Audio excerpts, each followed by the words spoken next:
আমি আপনাকে আমার জীবনের খুব খারাপ একটি সত্য বলতে চাই। ময়নার এমন কথায় সাইফুল কিছুটা অবাক হয়। ময়না বলে, আমি আপনাকে খুব ভালোবাসি। আমার মনে হয় এটা আপনার জানা উচিত। কি এমন সত্যি? সাইফুলের প্রশ্নের জবাবে ময়না খুব আস্তে আস্তে তার সাথে ঘটে যাওয়া ঘটনা বলে, যেটা শুনে সাইফুল পুরো স্তব্ধ হয়ে যায়। ময়না সাইফুলের মুখের দিকে তাকিয়ে মনে মনে বলে, আপনি নিশ্চয়ই আপনার ভালোবাসা, ভরসা, বিশ্বাস দিয়ে আমার জীবনে ওই খারাপ স্মৃতিগুলো মুছে দিবেন। ময়না ঘরের মধ্যে বসে কান্না করছে। সবটা শোনার পর সাইফুল কিছু না বলেই ঘর থেকে বের হয়ে গেছে। ময়না এখন বুঝতে পারছে সে কত বড় ভুল করেছে। সে ভেবেছিল সাইফুল তার মন থেকে খারাপ স্মৃতিটাকে মুছে দেবে। সাইফুল তাকে সেই সময় থেকে বের করে নিয়ে আসবে। কিন্তু না, তেমন কিছুই হয়নি। ময়না কান্নায় ভেঙে পড়ে। এর মাঝে ময়নার শাশুড়ি তার ঘরে কড়া নাড়ে। ময়নার চোখ মুছে দরজা খুলে দেয়। শাশুড়ি ময়নার উদ্দেশ্যে বলে, সাইফুল হঠাৎ এই সময় বের হলো, কোথায় গিয়েছে? আমি জানি না, ময়না আস্তে করে জবাব দেয়। ময়নার শাশুড়ি সন্দিহান দৃষ্টিতে ময়নার দিকে তাকায়। তারপর বলে, তোমার চোখ মুখের অবস্থা এমন কেন? আমার ছেলের সাথে ঝগড়া করেছো? তাকে বাড়ি থেকে বের হয়ে যেতে বাধ্য করেছো? ময়না জবাব দেয় না। সে মাথা নিচু করে দাঁড়িয়ে আছে। শাশুড়ি পুনরায় বলে, কি হয়েছে বলছো না কেন? না, আমাদের কোনো ঝগড়া হয়নি। ময়নার কথাটি তার শাশুড়ির বিশ্বাস হলো না। তবে সে ময়নাকে কিছু বলল না। ময়নাকে কিছু না বলে শাশুড়ি চলে যায়। ময়না তার যাবার দিকেই তাকিয়ে থাকে। প্রায় ঘন্টাখানেক পর সাইফুল বাড়ি ফিরে আসে। সাইফুল এসে বিছানায় শুয়ে পড়ে। ময়না সাইফুলের সাথে কথা বলতে গেলে সাইফুল নিজের চোখ বন্ধ করে নেয়। অর্থাৎ এখন তার ঘুমের সময়। সে ময়নাকে এটাই বুঝিয়ে দিল। ময়না কিছুটা হতাশ হয়। ধীরে ধীরে সে সাইফুলের পাশে গিয়ে শুয়ে পড়ে। পরের দিন সকালবেলা সাইফুল ঘুম থেকে উঠে নাস্তা না করে কাজে চলে যায়। ময়নার খুব কষ্ট পায়। ময়নার শাশুড়ি বিষয়টা লক্ষ্য করে। এবার ময়নাকে বকা দেয়। যদি তার ছেলেকে ময়না কষ্ট দিয়ে থাকে, তবে ময়নার খবর আছে।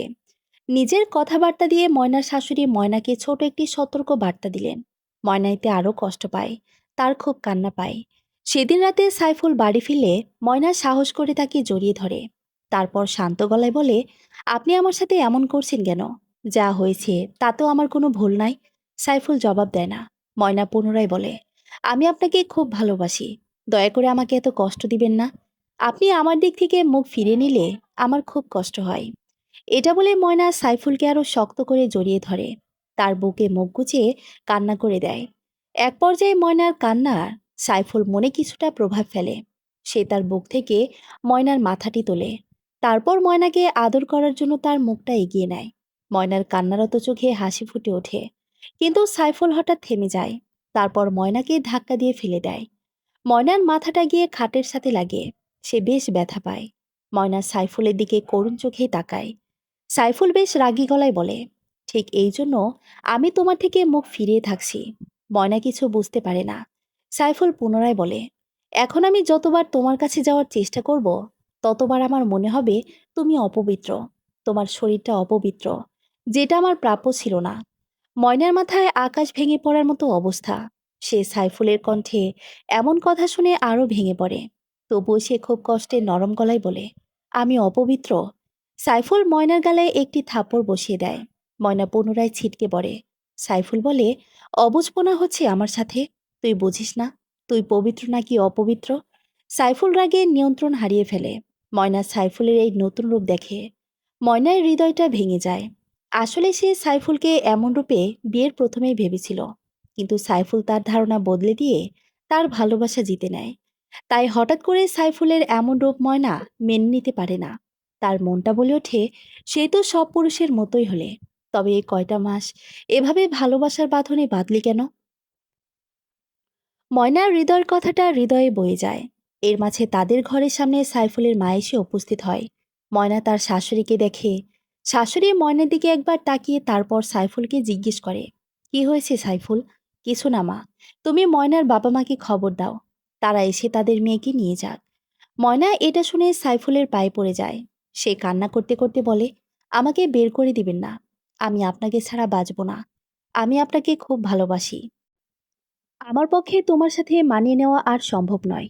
আমি অনেক ভেবেছি, কিন্তু এটা অসম্ভব। কেন অসম্ভব? এতদিন তো সম্ভব ছিল। ময়নার এই প্রশ্নের জবাবে সাইফুল বলে, এতদিন তো সত্যি জানতাম না, তাই সম্ভব ছিল। কিসের সত্যি? সাইফুল তার মায়ের প্রশ্নের জবাবে সব বলে দেয়। এটা শুনে তার মা ময়নার দিকে রাগী চোখে তাকায়। তারপর বলে, ছি, তুমি এবং তোমার পরিবার এত বড় সত্যি লুকিয়ে আমাদের ঠকিয়েছ। সাইফুলের সাথে এবার তার মাও ময়নাকে বাড়ি থেকে তাড়াতে চায়। সেও এমন একটা অপবিত্র মেয়েকে বাড়িতে রাখবে না। সাইফুল ঘর থেকে বের হয়ে যায়। ময়না তার শাশুড়ির পা জড়িয়ে ধরে, তাকে অনুরোধ করে তাকে রেখে দেওয়ার জন্য। কিন্তু তার শাশুড়ি তার কথায় কোনো গুরুত্ব দেয় না। উল্টো ময়নার চরিত্র নিয়ে খারাপ কথা বলা শুরু করে। ময়না সবটা শুনে আর কান্না করে। ময়নার বাবা মাকে খবর দিলেও তারা আসেনি। তারা ময়নাকে নিতে আসবে না বুঝতে পেরে সাইফুল ময়নাকে বলে, কাল তৈরি থেকো, আমি তোমাকে দিয়ে আসবো। ময়না এটা শুনে করুণ চোখে সাইফুলের দিকে তাকায়। কোনো কিছু না ভেবে তাকে আবার জড়িয়ে ধরে। তারপর বলে, আমার সাথে এমন করবেন না, আমি আপনাকে ছাড়া থাকতে পারবো না। আর আমি তোমার সাথে থাকতে পারবো না। সাইফুলের এমন কথা শুনে ময়না হাউমাউ করে কান্না করে দেয়। ময়না বলে, আমার ভুলটা কোথায়? তোমার ভুল হলো তুমি বিয়ের আগে আমাকে এসব না জানিয়ে আমার জীবনটা নষ্ট করেছ। তোমার ভুল হলো তুমি অপবিত্র হয়ে আমার পবিত্র জীবনটা নষ্ট করেছ। কলঙ্কিনী হয়ে আমার জীবনে প্রবেশ করেছ। ময়না ভীষণ অবাক হয়। মাত্র একটি সত্যি মুহূর্তের মাঝে সাইফুলের মনে তার জন্য এত ঘৃণার জন্ম দিল। তার সম্পর্কে সাইফুলের এত খারাপ ভাবনা তৈরি হলো। ময়না সে অবস্থায় আবার সাইফুলের পা জড়িয়ে ধরে। সে কিছুতেই সাইফুলকে ছাড়তে চায় না। সে সাইফুলকে ভীষণ ভালোবাসে। তোমার সাথে অন্যায় হয়েছে, সে অন্যায়ের প্রতিবাদ না করে সবাই তোমাকেই কলঙ্কিনী বানিয়ে দিল। আবির মাহমুদের প্রশ্নে ময়না ম্লান হাসে। তারপর বলে, এটাই সমাজের রীতিনীতি। এখানে পুরুষের কলঙ্ক একবেলা গোসল করলেই ধুয়ে মুছে সাফ হয়ে যায়, কিন্তু নারীর কলঙ্ক, সেটা অজস্রবার গোসল করলেও শেষ হয় না। সাইফুল সাহেব চাইলেই তোমাকে রেখে দিতে পারত জীবনে। ময়না জবাবে হাসি উপহার দেয়। তারপর খুব শান্ত গলায় বলে, প্রথমে আমিও ভেবেছিলাম সাইফুল আমাকে তার জীবনে রেখে দিলে খুব কি ক্ষতি হতো। পরে বুঝলাম। কি বুঝলে? ময়না কিছুক্ষণ চুপ থাকে, মনের মধ্যে শব্দগুলোকে গুছিয়ে নেয়। তারপর বলে, যে পুরুষ পতিতালয় সুখ খুঁজে পায়, রাতের পর রাত যেখানে নারীরা তার মন জয় করে, তার শরীরকে আনন্দ দেয়, সেই পুরুষও কিন্তু বিয়ের সময় সতী নারী খোঁজে। সে বিয়ের জন্য ওই পতিতালয়ের কাউকে যায় না। সেখানে সাইফুল তো বিয়ের আগে অন্য কোনো নারীর সাথে গভীর সম্পর্কে লিপ্ত হয়নি। তার পক্ষে কিভাবে এমন এক মেয়ের সাথে সারা জীবন সংসার করা সম্ভব? সম্ভব নয়। তার দিক দিয়ে সে সঠিক। ময়নাকে নিয়ে ময়নার বাড়িতে চলে আসে সাইফুল। পারুল বেগম এবং কাশেম মোল্লা বারবার সাইফুলকে অনুরোধ করে ময়নাকে ছেড়ে না দেওয়ার জন্য। কিন্তু সাইফুলের এক কথা, এভাবে সংসার করা সম্ভব নয়। সেই সাথে কাশেম মোল্লা এবং পারুল বেগমকে অনেক কথা শোনায়। তারা সত্যি গোপন করে সাইফুলদের ঠকিয়েছে। সাইফুল কারো অনুরোধ না রেখেই চলে যায়। ময়না তার যাবার দিকে তাকিয়ে থাকে। সাইফুল চলে যেতে কাশেম মোল্লা ময়নার গালে থাপ্পড় বসিয়ে দেয়। ময়না ভীতু চোখে কাশেম মোল্লাকে দেখে। কাশেম বলে, তোকে এত সত্যিবাদী হতে কে বলেছে? ময়না শুধু কান্না করে। কাশেম মোল্লা ময়নার মুখ চেপে ধরে বলে, সারা জীবন আমার ঘাড়ে বসে খেতে চাস তুই? মানুষ সন্তান জন্ম দেয় ভালো থাকার জন্য, আর তুই সন্তান হয়ে বাবা মাকে জ্বালাই রাখিস। পারুল বেগম কাশেম মোল্লাকে অনুরোধে সরে ময়নাকে ছেড়ে দিতে বলে। কাশেম পারুলের গায়ে আঘাত করে।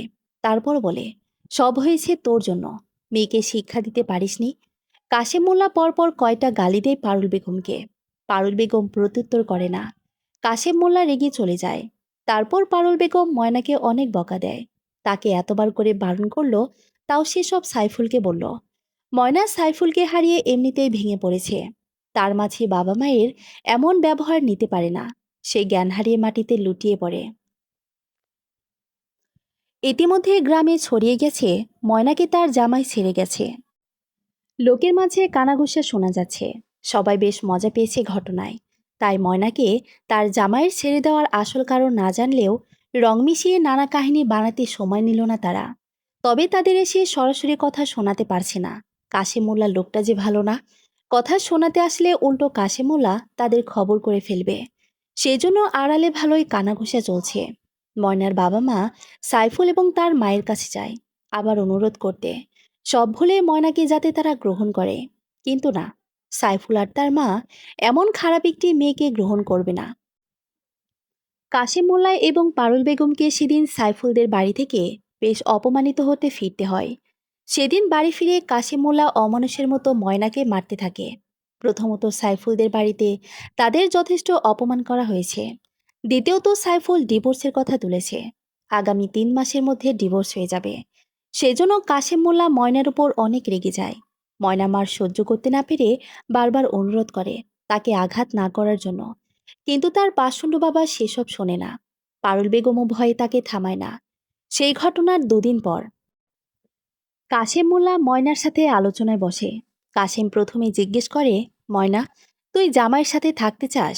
হ্যাঁ, আমি তাকে ছাড়তে চাই না। আমি তার সাথে সারা জীবন থাকতে চাই। ময়নার মুখে এমন কথা শুনে কাশেম মোল্লা খুব খুশি হয়। তারপর বলে, তাহলে কাল তৈরি থাকিস। কাল তোকে শ্বশুরবাড়ি নিয়ে যাব। কিন্তু সে কি আমাকে রাখবে? ময়না বেশ ব্যথিত গলায় বলে। কাশিম মোল্লা মুচকি এসে বলে, রাখবে। তবে সেই জন্য তোকে একটি কাজ করতে হবে। কি কাজ? ময়না বুঝতে না পেরে প্রশ্ন করে। কাশিম মোল্লা পারুল বেগমের দিকেই তাকায়। পারুল বেগম বলে, তোকে জামাইকে বলতে হবে তুই গর্ভবতী। সন্তানের দিকে তাকিয়ে যেন তোকে মেনে নেয়। কিন্তু আমি তো গর্ভবতী নই। ময়নার বোকামি দেখে কাশিম মোল্লা বিরক্ত হয়। রেগে বলে, তোকে যেটা বলতে বলা হয়েছে সেটাই বলবি। জামাই মেনে নিলে তারপর বাচ্চা নিয়ে নিবি সাথে সাথে। ময়না এতক্ষণে বুঝতে পারে তার বাবা মা মিথ্যা বলে তাকে সাইফুলকে পেতে বলছে। ময়না দ্বিমত পোষণ করে না, কারণ সেও সাইফুলের সাথেই থাকতে চায়। তবে মনে মনে বেশ ভয় পায়, সাইফুল যদি জানতে পেরে যদি তাকে ছেড়ে দেয়। কাশিমুল্লাহ এবং পারুল বেগম ময়নাকে বোঝায় তাকে কিভাবে কি করতে হবে। ময়না গভীর মনোযোগ দিয়ে সেই কথা শোনে। সাইফুল কাজে যাবার জন্য বের হচ্ছিল। তখন ময়না এবং তার বাবা মাকে দেখে বিরক্ত হয়। বেশ খানিকটা রাগী কণ্ঠে বলে, এখানে কি করছো? তোমাকে তো বলে দেওয়া হয়েছে এবারের দরজা তোমার জন্য বন্ধ। ময়না সাইফুলের রাগ দেখে ভয় পায়। সাইফুলের মা বলে, নির্লজ্জের মতো নিজের অপবিত্র মুখ নিয়ে চলে আসলে লজ্জা করে না? কাশেম মোল্লা যথেষ্ট শান্ত গলায় বলে, দেখুন, তালাক সব সমস্যার সমাধান নয়। আপনারা আপনি আর কথা বাড়াবেন না। একে তো আমাদের ঠকিয়ে নিজের খারাপ মেয়েকে গছিয়ে দিয়েছেন, তার উপর বারবার নির্লজ্জের মতো অপমানিত হতে আমাদের বাড়ি আসছেন। সাইফুলের মায়ের অপমানজনক কথা শুনেও কাশিম মোল্লা এবং পারুল বেগম কিছুই বলে না। কারণ তারা জানে তার মেয়ের বাবা মা, তাদেরকে সব সহ্য করতেই হবে। কাশিম মোল্লা ময়নার দিকে তাকায়। ময়না ধীর পায়ে সাইফুলের দিকে এগিয়ে যায়। তারপর বলে, আমাকে ক্ষমা করে দেওয়া যায় না? সাইফুল মুখ ঘুরিয়ে নেয়। পারুল বেগম ইশারা করতে ময়না বলে, আমাদের সন্তানের জন্য কি এই সম্পর্ক টিকিয়ে রাখা যায় না? এটা শুনে সাইফুল এবং তার মা বেশ খানিকটা অবাক হয়। সাইফুল বিস্ময় কাটিয়ে বলে, তুমি গর্ভবতী? হ্যাঁ। ময়না কাঁপা কাঁপা গলায় বলে। সাইফুল বলে, তা এ বাচ্চা যে আমার, তার কি নিশ্চয়তা? বাচ্চাটা তো তোমার পাপের ফলও হতে পারে। ময়না ভেতর থেকে বারবার ভেঙে যাচ্ছে। সাইফুল মাত্র একটি সত্য জেনে তাকে এভাবে অপমান করছে, এতটা অপমান করছে। ময়না এত বড় ভুল করে ফেলল, তার সত্যি বলা এত বড় অপরাধীর হয়ে গেল। ময়না জবাব দিচ্ছে না দেখে কাশিমুল্লাহ বলে, দেখো, বাচ্চাটা তোমার। তোমাদের বিয়ে হয়েছে 6 মাসের উপরে। আর তুমি যে ঘটনা বলছো সেটা আরো আগের। সেখানে এতদিন পর তার বাচ্চা হওয়া অসম্ভব। এটা তোমার বাচ্চা। আমার মেয়েটা তো জেনে শুনে এমন করেনি, ভুল করে করেছে। বাবা সাইফুল, তুমি তাকে মাফ করে দাও, অন্তত বাচ্চাটার কথা ভেবে। পারুল বেগম হাত জোর করে এই কথা বলে। সাইফুলের মা কর্কশ গলায় বলে, অসম্ভব। পাড়া প্রতিবেশী সবাই জেনে গেছে আপনার মেয়ে নষ্টা, তাই আমার ছেলে তাকে ছেড়ে দিয়েছে। এখন এই মেয়েকে আবার আমাদের বাড়িতে জায়গা দেওয়া সম্ভব নয়। পাড়া প্রতিবেশী কি বলবে? সাইফুল তার মায়ের কথায় সম্মতি জানায়। তারপর বলে, বাচ্চাটা যেহেতু আমার, সেহেতু তার জন্মের পর আমরা তাকে নিয়ে আসব। আপনাদের তার দায়িত্ব নিতে হবে না। ময়না সবার সামনে সাইফুলের পা জড়িয়ে ধরে, তাকে মেনে নেওয়ার জন্য অনুরোধ করে। কিন্তু সাইফুলের এক কথা সে ময়নাকে মানতে পারবে না, তবে বাচ্চার দায়িত্ব নিবে। এসব শুনে এক পর্যায়ে ময়না বলে, বাচ্চা তো নেই। এটা শুনে সাইফুল বেশ হকচকিয়ে যায়। ময়না বলে দেয় যে সাইফুলকে মানাতে মিথ্যে বলেছে, তবে তারা একসাথে থাকলে নিশ্চয়ই বাচ্চা হবে। ময়না সহজ সরল মেয়ে, সে ভেবেছে পরে বাচ্চাকে দেখাবে কিভাবে সাইফুলকে, তাই সত্যি বলে দেওয়াই ভালো। তাছাড়া ময়না মিথ্যে বলে হলেও সাইফুলকে জীবনে চেয়েছে, এটা জেনে সাইফুল নিশ্চয়ই তার ভালোবাসা বুঝতে পারবে। কিন্তু ময়না বোঝেনি তার মতো এই পৃথিবীর সহজ সরলভাবে ভাবে না। সাইফুল তার ভালোবাসা বোঝা তো দূর, উল্টো ময়নার মিথ্যাচার শুনে প্রচণ্ড রেগে গেল। সবার সামনে তার পেটে লাথি দিয়ে দিল। তারপর বলে, বে, একটা নষ্টা মেয়ে। প্রথমে নষ্টামি করে আমাকে বিয়ে করলি, এখন আবার বাচ্চার মতো একটা জিনিস নিয়ে মিথ্যাচার করছিস। তোর কলিজা কত? সাইফুলের মা এবং সাইফুল এবার লাগাম ছাড়া হয়ে যায়। তারা ময়নার চরিত্র, ময়নার স্বভাব সবকিছু নিয়ে গালাগালি করতে শুরু করে। তারপর অনেক অপমান করে তাদের সবাইকেই তাড়িয়ে দেয়। ময়না এত কিছুর পরও যেতে চায় না। সে বারবার সাইফুলকে অনুরোধ করে তাকে মাফ করে দিতে। সে সাইফুলকে তার ভালোবাসা বোঝাতে চায়, কিন্তু সাইফুল বুঝেনি। কাশিম মোল্লাও ময়নার উপর রেগে যায় সত্যি বলে দেওয়ায়।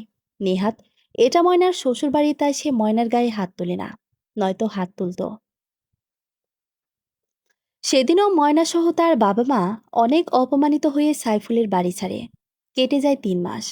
ময়না এবং সাইফুলের ডিভোর্স হয়ে যায়। ময়না এই 3 মাসে হাজারবার সাইফুলের কাছে গিয়েছে এই সম্পর্ককে একবার সুযোগ দেওয়ার জন্য, কিন্তু সাইফুল দেয়নি। ময়না এ বিষয়ে সাইফুলকে দোষ দেয় না। সাইফুল তো এই সমাজেরই পুরুষ, সে তো ভিন গ্রহের বাসিন্দা নয়, তাই সে আলাদাভাবে ভাববে কিভাবে। এ আশা রাখাটা ময়নার ভুল ছিল। ময়নার তালাক হওয়ার পর থেকে সে বেশ মনমরা হয়ে যায়, সবসময় চুপচাপ থাকে। এদিকে কাশিম মোল্লা মাঝে মাঝে ময়নার উপর রাগ ঝাড়ে। এভাবে কেটে যায় বছর। ময়না এখন শুধু কাশিম মোল্লা নয়, বরং পারুল বেগমেরও বোঝা হয়ে উঠেছে। কাশিম মোল্লার সাথে পারুল বেগমও তাকে কথার আঘাত দিয়ে বুঝিয়ে দেয় সে বোঝা।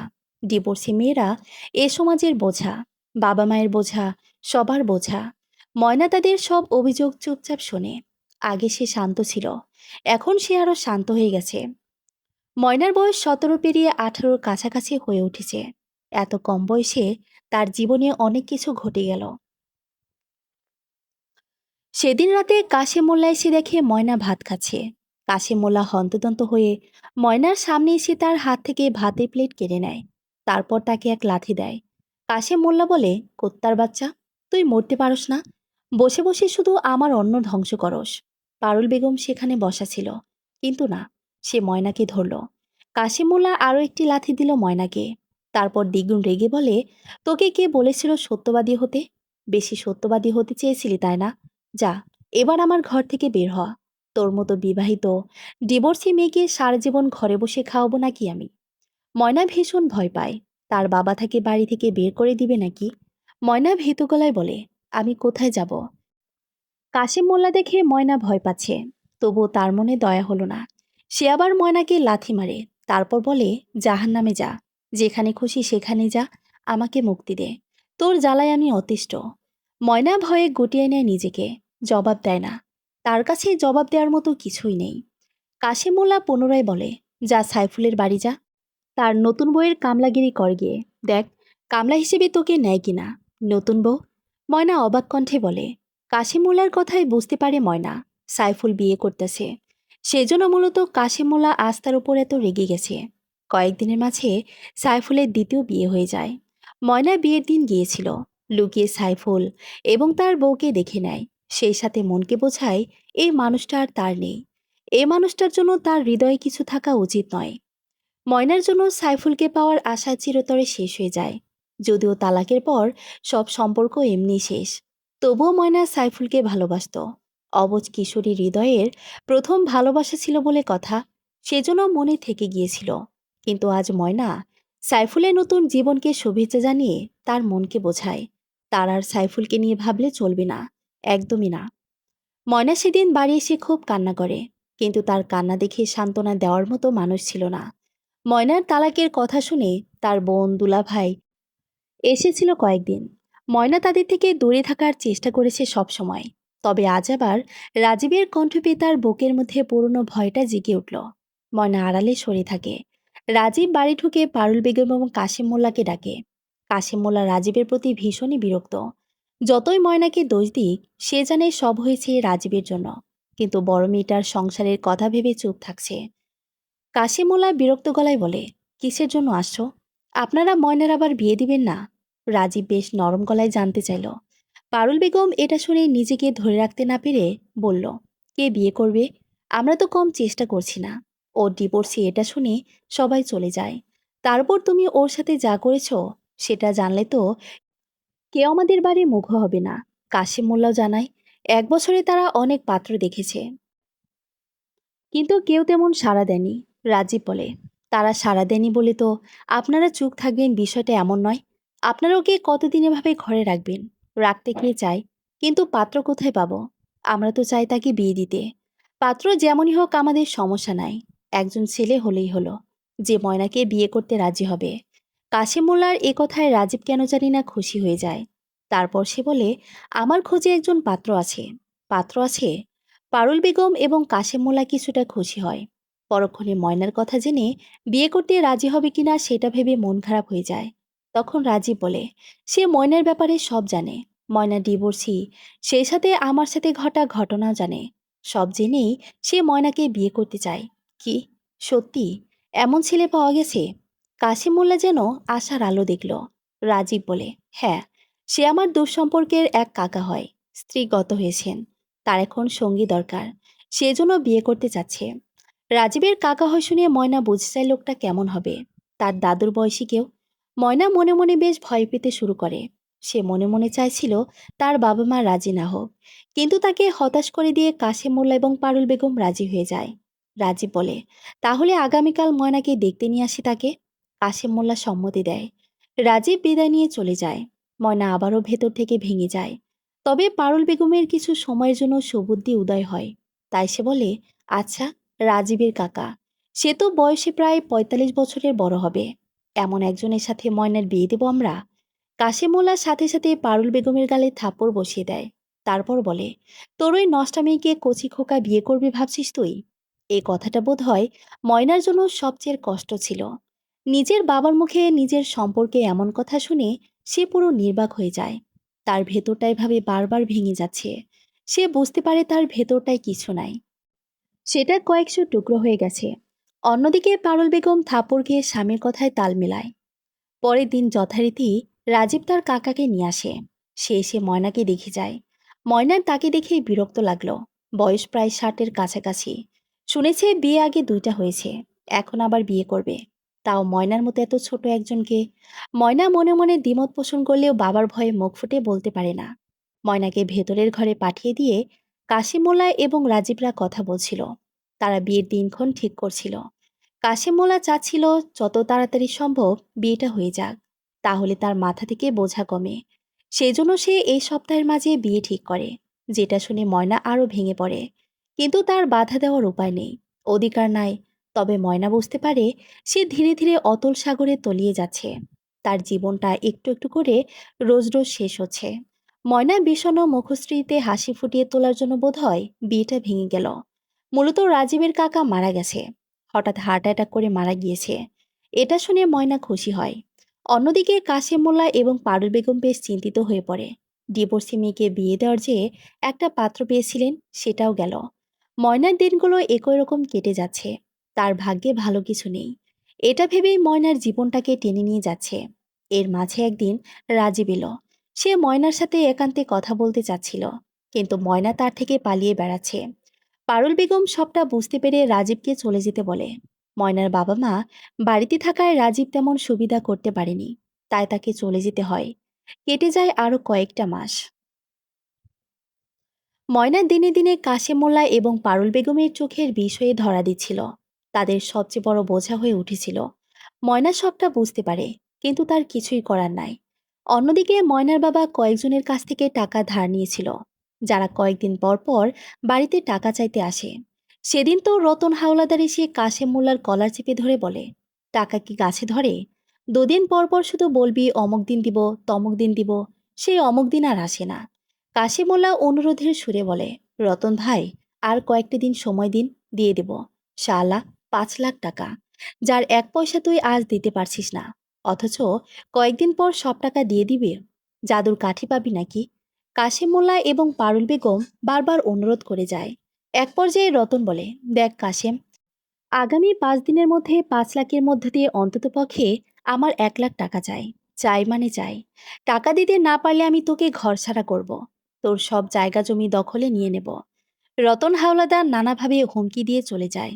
কাশেম মোল্লা কিছুটা ভেঙে পড়ে। সেই সময়ে ময়নাকে সামনে দেখে কাশেম মোল্লা ময়নার পেটে লাথি মারে। ময়না দাঁড়ানো থেকে পড়ে যায়।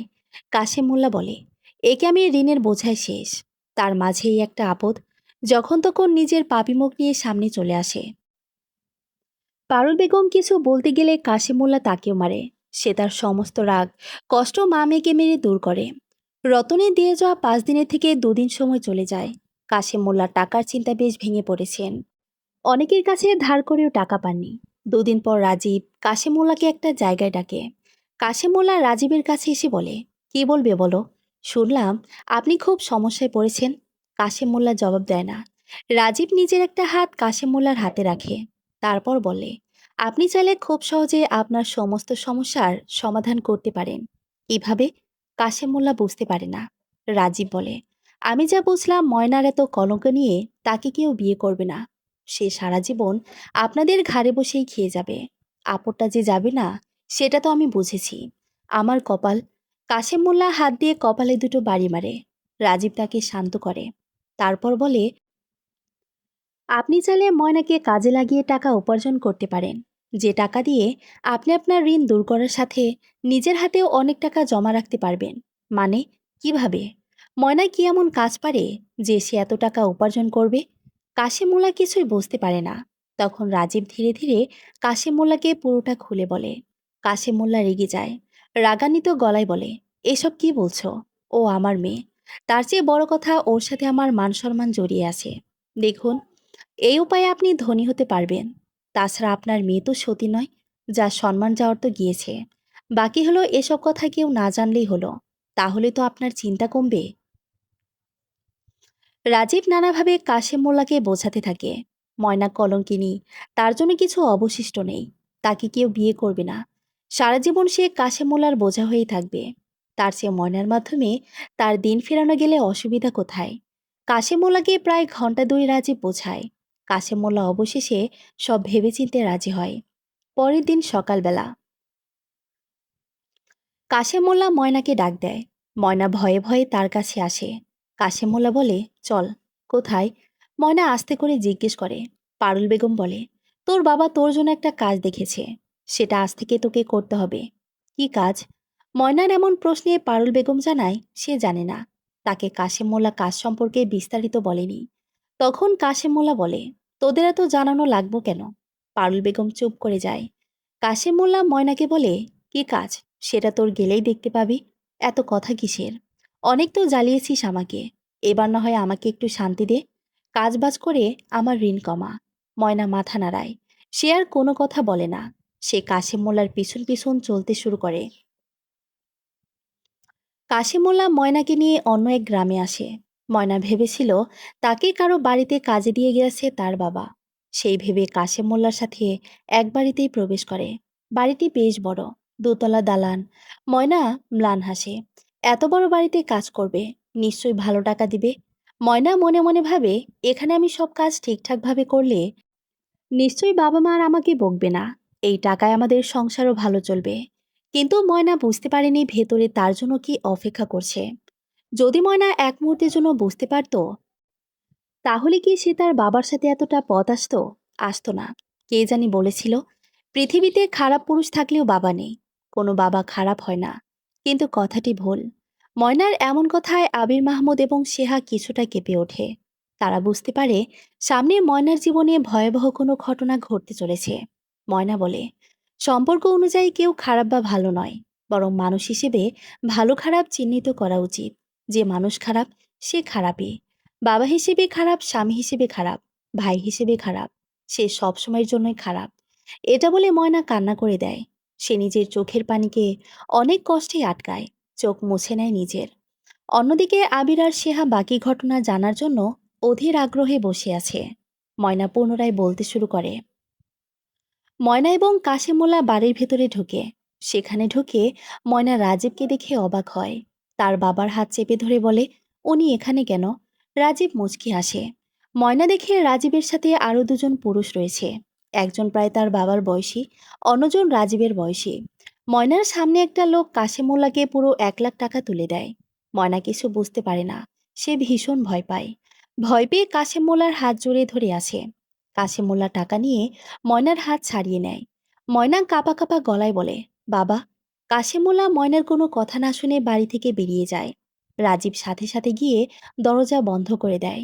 ময়না কিছু বোঝে ওঠার আগেই সবাই তাকে ঘিরে ধরে। ধীরে ধীরে দুঃখিনী ময়নার জীবনে আরও একটি কালো অধ্যায় যুক্ত হয়, যেটা ছিল ভয়াবহ। তিনজন পুরুষের কামনার শিকার হতে হয় তাকে। আশ্চর্যজনকভাবে ময়না খেয়াল করে সে কাঁদছে না। তার চোখে পানি নেই। সে একদম শান্ত, নির্বাক চোখে ওপরের দিকে তাকিয়ে আছে। ময়না বুঝতে পারে রাজীব এবং বাকিরা যত তাকে আঘাত করছে, তত তার ভেতরের ময়না মারা যাচ্ছে। সে ধীরে ধীরে অন্য একজনে রূপান্তরিত হচ্ছে, যার চোখে ভয়, কান্না, কষ্ট কিছুই নেই। আছে শুধু বদলা। ময়না বুঝতে পারে সে আর সে নাই, সে অন্য কেউ হয়ে উঠেছে। এই ময়না যদি সেই ময়না হতো, তবে সে এখন নিজেকে শেষ করার কথা ভাবত। কিন্তু ময়না সেটা ভাবছে না।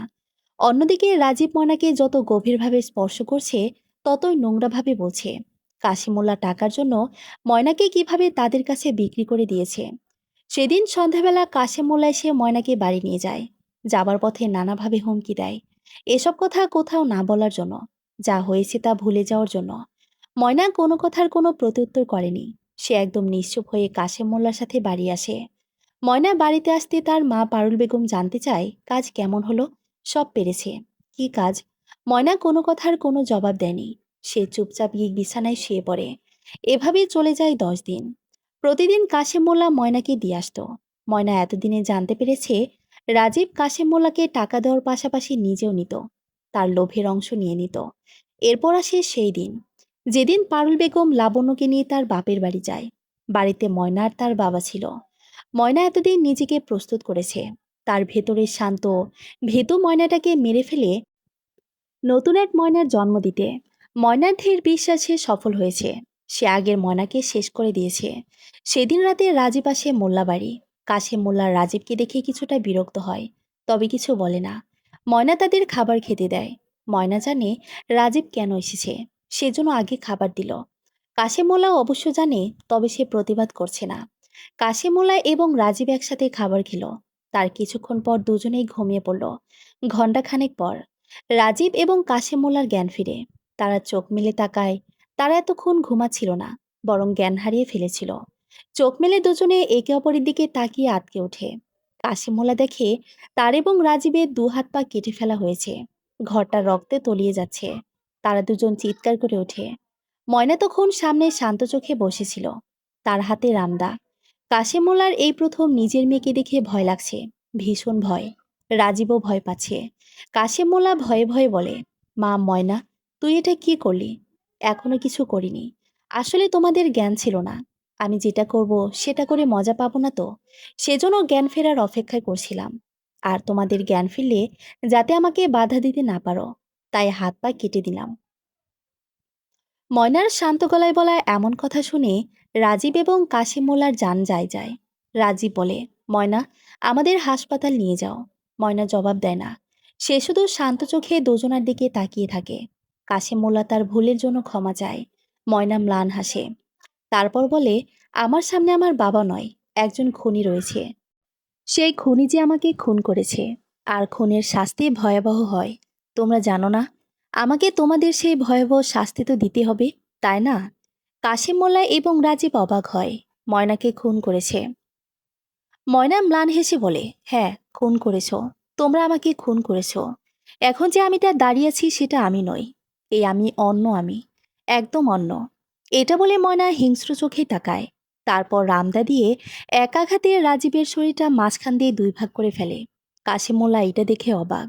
ময়না তারপর রাজীবের মাথাটা শরীর থেকে আলাদা করে ফেলে। কাশিম মোল্লার সামনে ময়না রাজীবের শরীর টুকরো টুকরো করা শুরু করে। কাশিম মোল্লা বাঁচাও বাঁচাও বলে চিৎকার দেয়। ময়না বুঝতে পারে বাহিরে প্রতিবেশীরা এসেছে। ময়না তাই কাশিম মোল্লার মাথা শরীর থেকে আলাদা করে ফেলে, যাতে সে আর চিৎকার করতে না পারে। তারপর আস্তে আস্তে দুজনকে কয়েকশো টুকরো করে ফেলে। আবির মাহমুদ এবং সেহা দুজনে ময়নার দিকে কেমন নিষ্প্রাণ চোখে তাকিয়ে আছে। দুজনেই কারো কণ্ঠে শব্দ নেই। নীরবতা ভেঙে আবির বলে, একদম ঠিক করেছো তুমি। এদের সাথে এটাই হওয়া উচিত। আপনি হয়তো বলার জন্য বলছেন, বাস্তবতা বড়ই কঠিন। অন্যরা যে পরিস্থিতিতে এমন ঘটনা ঘটায়, আমরা সেই পরিস্থিতিতে না পড়লে তার অবস্থা উপলব্ধি করতে পারি না। ময়নার এ কথার জবাবে আবির এবং সেহা মাথা নাড়ায়। তারা চলে যায়। পারুল বেগম এবং লাবণ্য ময়নার সাথে দেখা করতে আসে। পারুল বেগম বলে, তোর সাথে এত জঘন্য ঘটনা ঘটেছে, একবার বলতে পারলি না আমাকে? তোমাকে বললে কি হতো? সেই তো বলতে মানিয়ে নে, এর বেশি কিছু বলতে? পারুল বেগম মাথা নিচু করে ফেলে। সত্যি তো, সে এর বেশি কিছু বলতো? না, বলতো না। যতই হোক, লোকটা পারুল বেগমের স্বামী ছিল, যাকে সে শ্রদ্ধা করে, সম্মান করে, ভালোবাসে। পারুল বেগমের মাথা নত করে নেওয়া দেখে ময়না মুচকি হাসে। অন্যদিকে লাবণ্য ময়নার সাথে কোনো কথাই বলে না। তার মাঝে অপরাধবোধ কাজ করে। লাবণ্য ময়নার চোখের দিকে তাকায়, এক দৃষ্টিতে শুধু তাকিয়ে থাকে। মুখে না বললেও লাবণ্য মনে মনে বলে। লাবণ্য বিয়ে হয়ে রাজীবের বাড়ি যাওয়ার পর কয়েক মাস রাজীবের সাথে সম্পর্ক সুন্দর ছিল। তারপর রাজীবের অবহেলা, রাতের পর রাত বাড়ি না ফেরা, সবকিছুতেই লাবণ্য বুঝতে পারে রাজীব পরনারীতে আসক্ত। প্রথম প্রথম এসব নিয়ে কথা বললে রাজীব তার বাবা মা সবাই লাবণ্যকে মারধর করে শুরু করে, অনেক বকাবকিও করে। একবার তো সহ্য করতে না পেরে লাবণ্য বাবা মাকে বলে, কিন্তু লাভ হয় না। উল্টো তারা লাবণ্যকে জামাইয়ের মনমতো হওয়ার চেষ্টা করতে বলে। তারাও দিন শেষে লাবণ্যের দোষ দেখে। লাবণ্য তো তাদের জন্য মানিয়ে নিতে নিতে ভেতর থেকে শেষ হয়ে গেছে। বোনের সাথে অন্যায় হয়েছে জেনেও স্বামীর পক্ষ নিয়েছে, কারণ এছাড়া তার উপায় ছিল না। তার সংসার থাকতো না, সংসার না টিকলে বাবা মায়ের ঘরে তুলতো না, তার মাঝে বাচ্চা হয় না। সব মিলিয়ে লাবণ্য ভালো ছিল না। ময়না এবং লাবণ্যের মাঝে পার্থক্য, ময়না নিজের ভেতরের সত্তাকে শেষ করে তার মধ্যে এক অন্য সত্তার জন্ম দিয়েছে, আর লাবণ্য সেটা পারেনি। লাবণ্য সারা জীবন শুধু অন্যায় সহ্য করেই গেল। রোজ রোজ নিজের ভেতরটাকে শেষ হয়ে যেতে দেখেছে। লাবণ্য থানা থেকে বেরিয়ে আসে। তার পিছনে পারুল বেগমও আসেন। লাবণ্য বাহিরে এসে কান্নায় ভেঙে পড়ে। পারুল বেগম তাকে জড়িয়ে ধরে। অন্যদিকে ময়না মনে মনে বলে, আমার উচিত ছিল তোমাদেরও শেষ করে দেওয়া, কিন্তু আমি পারিনি। এটাই আমার ব্যর্থতা। আমি পুরোপুরি অন্য আমি হতে পারিনি। সমস্ত সাক্ষ্য প্রমাণের ভিত্তিতে ময়নার যাবজ্জীবনের কারাদণ্ড হয়। ময়নার মধ্যে এসব নিয়ে কোনো ভাবান্তর দেখা দিল না। যে জীবন্ত এক মৃতদেহ, তার কিসের এত ভাবনা? ময়নার কাছে সবটাই স্বাভাবিক। ময়নার দিন কাটতে থাকে কারাগারে। অন্যদিকে পারুল বেগম এবং লাবণ্য ধীরে ধীরে স্বাভাবিক জীবনে ফিরে আসার চেষ্টা করে। মাঝে মাঝে ময়নার সাথে দেখা করতে যায়, কিন্তু ময়না তাদের সাথে দেখা করে না। ময়না তাদের সাথে দেখা না করে এটা বুঝিয়ে দিয়েছে যে তাদের এখনো সে ক্ষমা করেনি, সারা জীবনে হয়তো কখনো ক্ষমা করবে না। পারুল বেগম এবং লাবণ্য ময়নাকে কখনো বোঝাতে পারে না, তাদের পক্ষে নিজেদের সত্তাকে শেষ করে অন্য কেউ হওয়া সম্ভব ছিল না। তারা কখনো পারত না নিজেদের মধ্যে অন্য এক আমির জন্ম দিতে। তাই তাদের কাছে মেনে নেওয়া, মানিয়ে নেওয়াই সব ছিল। অন্যদিকে ময়না ভাবে, সে এখন অন্য একজন। তার জীবনের দুঃসময়ে কোনো বাবা, কোনো মা বোন ছিল না, এখনও তার দরকার নেই। সে এখন অন্য আমি হয়ে বাঁচতে চায়, যে আমিতে সম্পর্কের ঊর্ধ্বে অন্যায়ের প্রতিবাদ। আমি তো ময়না, অন্য এক ময়না হয়ে উঠেছে, যার আমিতে মিশে আছে অন্য আমি। সমাপ্ত। বাস্তবের ময়নারা কখনো অন্য আমি হতে পারে না। তারা সবসময় অন্যায়ের কাছে পরাজিত হয়ে হারিয়ে যায়। ধন্যবাদ।